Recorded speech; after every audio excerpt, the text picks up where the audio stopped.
Okay, great. Thanks, everyone, and thanks to the TransitCon organizers for having me. My name is Will Geary, and I'm a data scientist at Revel Transit in New York. I'm also a assistant visiting professor at Pratt Institute teaching spatial stats.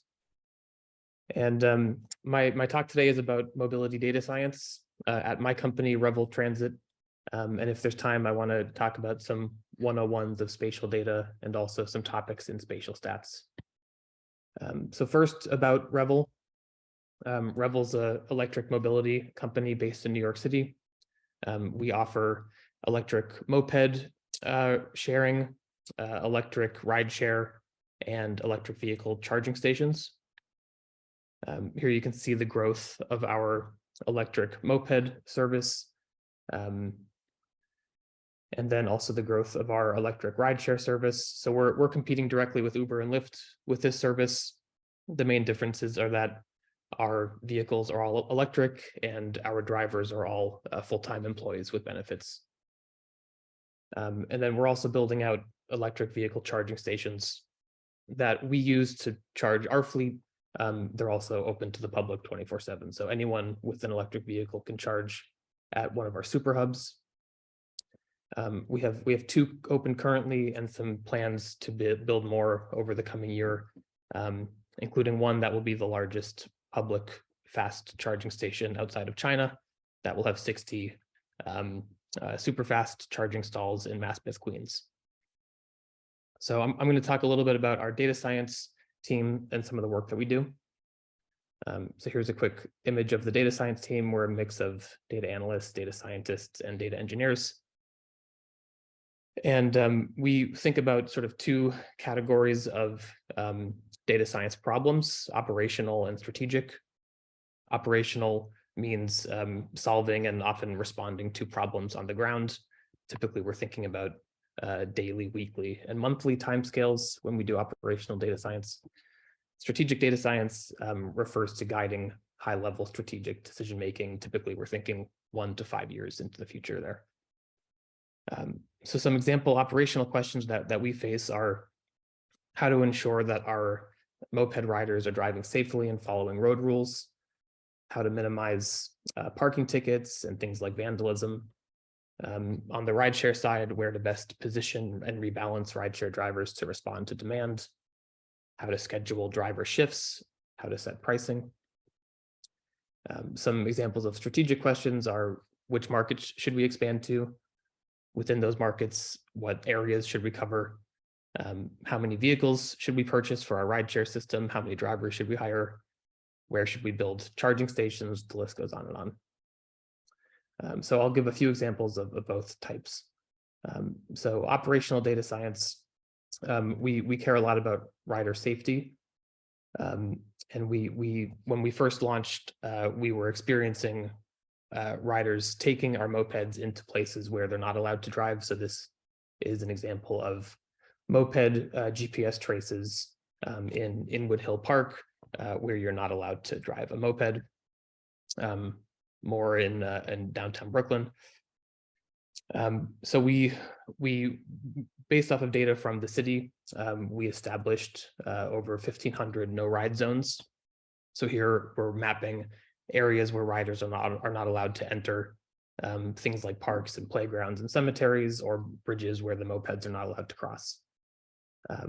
So with that layer, we're able to automatically detect infractions when people enter these no-ride zones. And we will give a warning and educate the user on the first instance of a no-ride zone violation. And if they continue to do it, we'll suspend them from the platform. Another issue that we were experiencing were riders going the wrong way on one-way streets. So we, using data from New York City, which is open and public, we identified more than 4,500 one-way street segments, and are using these to automatically detect wrong-way travel. So this is an example of what the one-way streets look like. The arrows represent the direction of permitted travel. And what we're doing automatically with every ride is comparing the GPS route that a moped rider traveled and identifying segments of that route that are going against the grain of the permitted travel. So we're able to identify those segments, and similarly, we're able to alert the user, and if they continue doing that, to suspend them from the platform. A third issue that we were experiencing were people not wearing helmets. So we provide 2 helmets with every moped so that the driver and the passenger both can wear one. Even then, some riders were not putting them on. So we developed an artificial intelligence system using computer vision to automatically detect the presence of a helmet in a selfie, so that before any ride starts, the user, and if they have a passenger, the passenger also, they are required to take a selfie with them in the helmet, and we detect whether or not the helmet is there. We used to do this manually, which took a lot of time.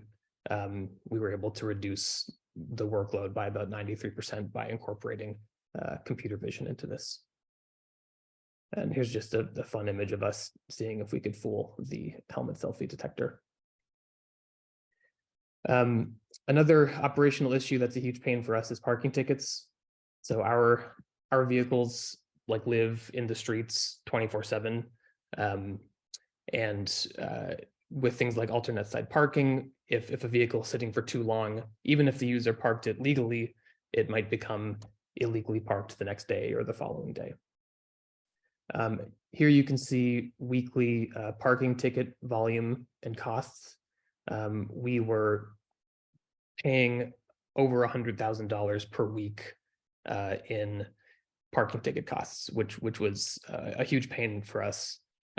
Also a nuisance for the city, so we want to be good partners with the city and also minimize that cost. So we did a number of data science projects to try to decrease the parking ticket problem. And as you can see from August of 2022 onwards, we've done a pretty successful job at decreasing that problem. So I'll talk about some of the solutions here. One was just analyzing where those parking tickets were occurring, both in terms of overall volume of tickets and also the likelihood of, if a ride ends in a certain region, what is the probability that it will receive a parking ticket. And we used that analysis to create these hotspot zones where our team, we call them Revel Rangers, when they're out in the field doing battery swaps to keep vehicle batteries at serviceable levels. They also will systematically investigate vehicles within these known problem areas and move those vehicles if they're found to be illegally parked. At peak demand, we could be reparking about 1,000 mopeds per day. We also noticed that about 70% of our tickets happen in the first 24 hours after a rental. And then the remaining 30% of our tickets are happening after that fact. So what we're doing is offering discounts for mopeds that have been sitting for 24 hours. So we're offering users a 50% reduction in cost if for mopeds that have been sitting for more than 24 hours. So this is to incentivize users moving those mopeds that have been idle for a long time.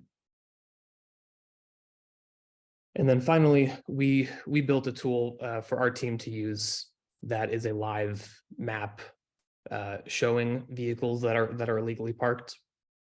So here the red lines represent a parking restriction where no parking is allowed. And our operations team can look at specific days of week and times of day and understand both currently and also into the future how those parking rules change. And they're presented with vehicles that are sitting along one of those parking restrictions. So we can plan our vehicle servicing routes into the future based on this. All right, so those were some operational data science examples. Now I'll talk just quickly about some strategic data science. So some of these examples are things like what service areas should we cover, how many vehicles should we purchase, how many drivers should we hire. We do a lot of agent-based modeling work where we are simulating systems before launching them. So before we launched our pilot program for our electric rideshare service, we wanted to know things like, if we start with 100 vehicles, how large of an area can we cover? What types of wait times can we expect? What types of shift schedules can we generate? So based on, this is trained off of data published by the New York City Taxi and Limousine Commission. They publish Uber, Lyft, and yellow and green taxi trips. So we have a pretty good understanding of where demand is coming from. So what we're able to build these models where we simulate a day's worth of trips based off of that, and then look at some of the operational KPIs based on those simulations. So when we launch a new feature like airport pickups and drop-offs, before doing so, there are questions like, well, what will the impact on wait times be? Is adding the airport to our service area, is that going to bring vehicles out of the system and cause higher wait times? And if so, how large? So we're simulating those types of scenarios before launching so that we can plan. Happy to talk more about this later. So I wanted to talk about some spatial data 101s. Spatial data is obviously really important for transit and mobility. So there are sort of two main data models in spatial data. You have vector data, which refers to shapes like lines and points and polygons. And then you have raster data, which refers to gridded pixels.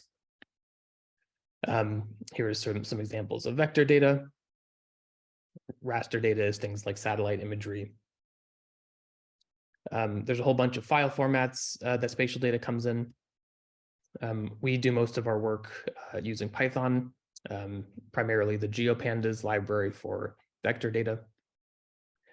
You're probably familiar with spreadsheets or data frames if you're working with Excel or Python or R. A geodata frame is just like a tabular data frame, except that there's a special geometry column which contains the shape. All the operational examples that I just shared relied on spatial relationships. So these specify how an object is located in space in relation to some reference object. So examples like this in Common English would be like X is 100 miles east of Y, or X is within a 10-minute walk of Y. And then these relationships help us to create spatial predicates. This is a property that's based on a binary spatial relationship. On a given plane, two geometries must either be disjoint or intersecting. And if they're intersecting, they could be either touching, one could be containing one, or the inverse, one could be within the other. They could be overlapping, they could be equal to each other, they could be crossing. If they're not intersecting, then they're disjoint.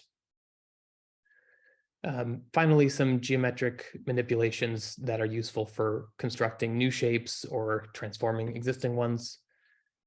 You can create buffers around objects. We use this with our no-ride zones. You can extract the boundary from a polygon. You can calculate the centroid of a particular polygon. You can dissolve polygons into a single one. Here I'm dissolving the 5 New York City boroughs into a single shape. You can construct an envelope around a set of points or features. You can construct a convex hull, which is going to be shrunk a little bit from the envelope. You can construct a concave hull, which is shrinking a convex hull even more. Here's sort of the process of shrinking a concave hull. You can simplify geospatial data given a specified tolerance level. This is helpful for decreasing the size of a data set. If you're joining a bunch of points to polygons, it's going to be faster the more simplified the polygon is. So this will help increase the speed of spatial operations. And then set operations include things like intersection, which is finding the overlapping region of two shapes. Union is sort of the combination of the both. Symmetrical difference is the opposite of the intersection. And then the difference, or like clipping, you can clip one shape to another. So I share this just to sort of introduce a whole bunch of vocabulary terms that we use all the time. And then with the remaining time, I'll save like 5 minutes for questions, hopefully, but I wanted to talk about some spatial stats concepts. I'm going to sort of fast forward to this modifiable areal unit problem. So this is a major problem in spatial stats. I'm sure folks are sort of looking at maps that may or may not take this into account appropriately. So the modifiable areal unit problem refers to when point-based measures of spatial phenomenon are aggregated into districts.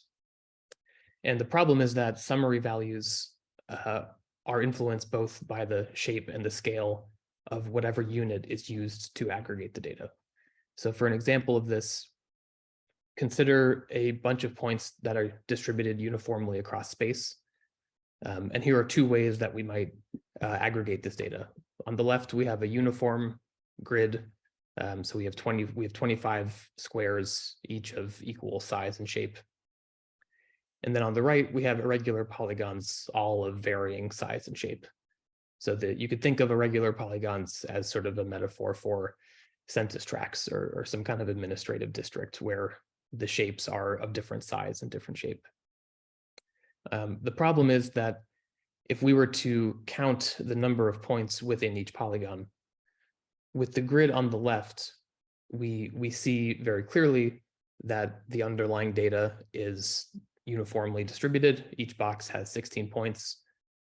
You can see how it's counting all the points within each box.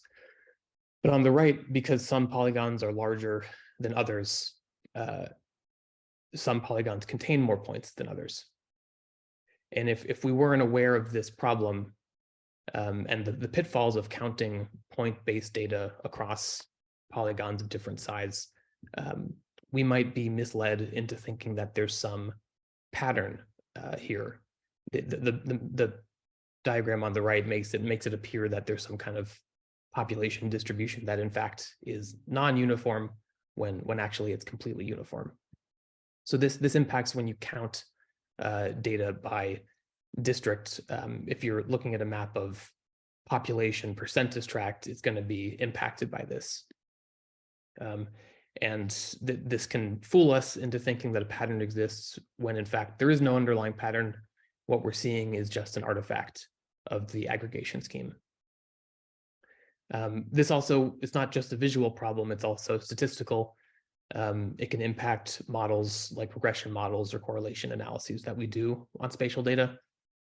So this is an example of a data set where two data sets where we have basically zero correlation between one variable and a second variable. And if we were to aggregate this on a grid versus on irregular shapes, we could be fooled based on the irregular shape analysis that there actually is a high correlation. So here the R squared jumps from 0 to 0.75, so pretty significant increase, when in fact that underlying relationship isn't actually there, it's just an artifact of how we aggregated the data.